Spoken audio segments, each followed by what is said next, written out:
대학 전공개론 신현종 코치입니다. 이번에 같이 다뤄볼 주제는요, 대학 졸업자의 취업 스펙이 어떤 게 있는지, 어느 정도 준비하는지 그 비율을 좀 보면서 대학 입학하고 난 다음에 어떠한 것들을 내가 준비를 해야 되는지 좀 가늠해보는 시간을 한번 마련해 보도록 하겠습니다. 일단 제가 대학생들 상대로 조사했던 결과 좀 갖고 왔고요. 한 6개 정도의 스펙을 준비한다라고 보통 이야기를 합니다. 그래서 대분류를 좀 보면요.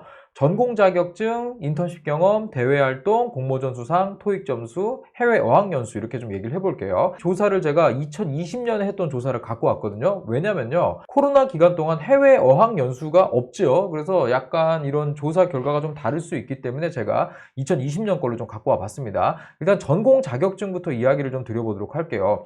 보통은 우리가 공대를 나왔다. 자, 그럼 당연히 어떤 자격증을 취득을 하죠? 당연히 기사 자격증을 취득을 합니다. 자, 그런데 여기서 조금 알아둘게요. 대기업 같은 경우는 기사 자격이 필수 사항은 아니에요. 있으면은 전공 관련된 공부를 충분히 하고 왔네 정도로 알아봐 주긴 하는데 이게 꼭 지원하는 데 있어서 필수적으로 필요한 자격은 사실은 아닙니다. 자, 그러다 보니까 이제 공기업 같은 경우는 얘기가 달라져요. 공기업은요, 기계공학과를 나왔지만 만약에 전기 기사 자격이 있다? 그러면은 한국전력 같은 전력 관련된 공기업의 전기 파트에 지원할 수가 있어요. 왜냐면요, 여기는요, 자격증 유무에 따라서 지원이 어떻게 되느냐가 달라지거든요. 자, 그래서 보통은 이공계에 나온 학생들 같은 경우는 이렇게 기사 자격을 취득하는 경우가 상당히 많습니다. 자, 그러면 이제 인문 상경 계열은 어떤 자격증이 있나요? 이렇게 많이 얘기를 하는데요. 민간 자격증 같은 경우는 상당히 많죠. 민간 자격증 되게 많고요. 학교에서도 어떤 업체가 와서 며칠 교육을 시켜주고 자격증을 주고 이렇게 하는 프로그램들이 상당히 많이 있는데 이거 같은 경우는 취업에 크게 도움이 되는 자격은 아니고요. 어떤 교양 차원에서 내가 관심 갖고 배웠다 요 정도지 반드시 취득해야 되거나 이런 건 아니에요. 자, 그래서 민간 자격증 부분이 있고 보통은 이제 사회조사 분석사 자격을 취득하는 경우가 최근에 상당히 많아졌습니다. 왜냐하면 뭐 수학, 통계 관련된 걸 워낙 우대하다 보니까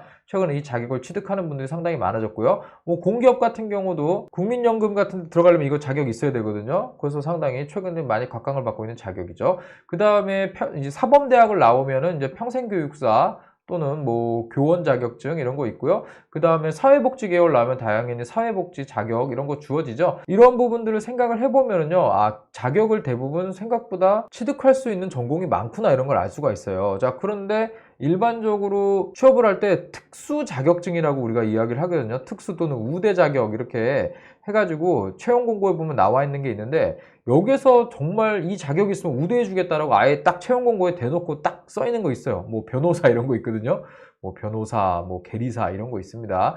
자, 그래서 이런 자격을 취득하는 경우는 되게 특수한 자격이기 때문에 일부다 이렇게 보시면 되겠고요. 기본적으로 전공에서 딸 수 있는 자격이 있으면 취득하는 게 맞아요. 그래서 이러한 부분, 이거는 4학년이 되기 전에 학생들이 서로 정보 공유하면서 언제쯤 자격 공부해서 취득하더라 이런 거 있거든요. 그리고 그 딱 취득하는 시기가 있어요. 자격 조건을 주는 그 시기에 취득을 하는 거기 때문에 공기업을 가기 위해서 자격을 쌍기사라고 하는데 자격을 추가적으로 취득할 거다 아니면 아예 대놓고 그쪽 자격증을 따겠다. 자, 이게 아닌 경우라면요 보통 본인 전공한 데서 자격을 취득하는 게 거의 대부분입니다. 그래서 이 부분 참고를 해주시면 좋겠고요. 그 인턴십 같은 경우는요 이게 약간 이게 국룰이 하나 있는데 많은 학생들이 잘 모르더라고요. 자, 4학년 1학기라고 할게요. 저는 이거를 학생들한테는 7학기라고 이야기를 하는데 자, 7학기 때 중간고사 기간이 있거든요. 자, 요 시기쯤에 뭘 하죠? 기업들이 계절 인턴을 선발을 해요. 요거를 의미하는 거예요. 다른 거 아니거든요. 여기서 계절 인턴을 선발하는데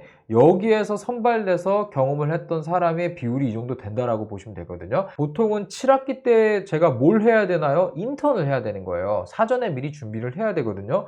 자, 그런데 인턴을 하려면 거의 정규직 취업에 준하는 자격사항을 요구하거든요. 그래서 사실상 3학년 2학기 끝날 때쯤부터 해가지고요. 어느 정도 취업에 필요한, 특히 인턴에 필요한 자격은요, 약간은 갖추고 있는 게 맞습니다. 이런 부분을 많이 얘기를 안 해주더라고요. 꼭 기억을 하시면 좋겠고요. 그 대외 활동은요, 밑에 공모전과 함께 대표적으로 뭐예요? 아주 대표적인 비교과 활동이죠. 그래서 대외 활동 같은 경우는요, 취업과 관련된 것도 상당히 좋은데 여기서는요, 일단은 두 가지로 나눠볼 수가 있어요.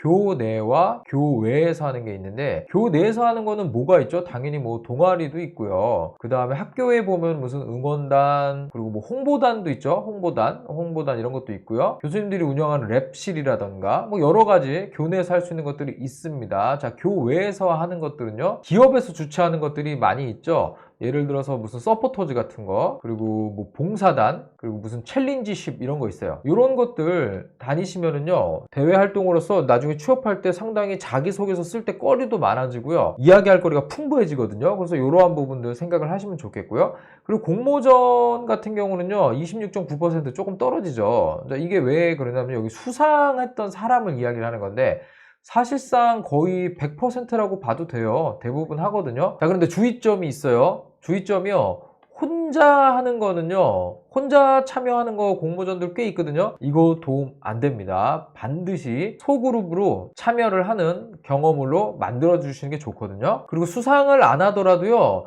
했던 경험 속에서 찾아내거나 뽑아낼 게 있으면은 자소서 쓸 때 매우 좋거든요. 그렇기 때문에 공모전은 기회가 될 때마다 나가시는 걸 좀 추천을 드리겠고요. 가급적이면은 다른 전공 학생이나 타교 학생하고 같이 교류를 했던 경험에 쓰기가 되게 좋거든요, 이게. 그래서 한번 보시고 이러한 것들 참고를 해주시고요. 뭐 토익 점수는 누구나 어느 정도 갖고 있다라고 보시면 되겠죠. 이거는요, 학교마다 졸업 기준이 있기 때문에 거의 다 일정 점수를 취득을 해야 돼요. 아마 여기서 37.5%라고 이야기한 학생들 같은 경우는 아마 상당히 고득점을 한 사례라고 보면 될 것 같아요. 그런데 토익은요, 전에도 제가 이야기한 적이 있는데 진짜 영어 실력을 테스트하는 건 아니에요. 약간은 암기 과목이거든요. 그래서 저는 학원을 가는 걸 개인적으로 좀 추천을 합니다.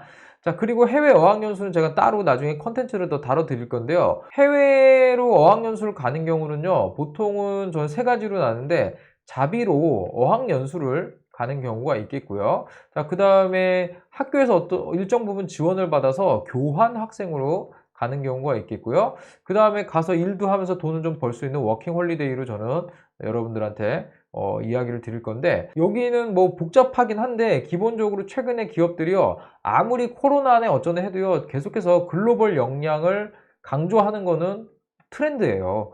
자, 그래서 이 트렌드가 있기 때문에 해외 어학연수를 가는 것도요, 여러분들 지금 코로나 약간 풀렸기 때문에 저는 좀 추천을 드리겠고요. 특히 최근에는요, 제3국, 그러니까 우리나라가 사실 잘 따져보면은요, 무역과 관련해서 동남아시아나 한국과 거리가 가까운 나라들하고 거리가 상당히 많거든요. 기업들도 그쪽에 투자하려고 하고요. 자, 이런 부분 좀 감안하셔가지고요, 우리가 잘 알고 있는 뭐 미국, 캐나다, 영국, 호주 이렇게 영어를 주로 쓰는 나라들을 가는 것도 괜찮은데, 그렇지 않은 국가에 대한 경험도 상당히 저는 메리트 있다라고 얘기 드립니다. 그래서 예전에는 뭐 교육봉사나 의료봉사 이런 거 많이 해외로 갔었잖아요. 헤비타트 이런 거 요즘 학생들 참여 안 하는데, 이런 것들이 다 한국과 거리가 가까운 나라들에서 한번 경험을 쌓고자 했던 활동들이었거든요. 그래서 이러한 것들 지금 이제 다시 교류가 시작되는 만큼 여러분들이 관심 가지고 했으면 좋을 것 같아요. 자, 이 대학을 들어가 갖고요, 여기 6가지를요 다 해라? 저는 웬만하면 해야 된다고 이야기 드릴게요. 왜냐면 나중에 자기소개서를 쓰고 내가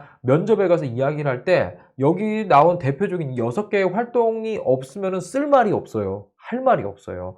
자, 이거는 누가 언제 해야 된다고 알려주는 건 아닙니다. 내가 결정을 하는 거고 적절한 시기에 하면 되거든요. 이거를 해야 되는 시기에 놓치면 못 가요. 뭐 예를 들어서 4학년 졸업하는 시점에서 어학연수 갈래요? 아, 이러면 진짜 노답이거든요. 자, 그래서 이러한 것들, 내가 대학을 다니면서 시기가 있다, 그 시기에 못하면 안 된다. 그렇기 때문에 적절하게 본인이 대학생활 4년을 계획을 하면서 언제 할 건지 주변과 이야기하면서 나의 상황을 잘 판단해 보시고 결정을 하시면 좋겠습니다. 네, 제가 준비한 콘텐츠 여기서 마치도록 하겠습니다. 경영변화 전문가 신현중이었습니다.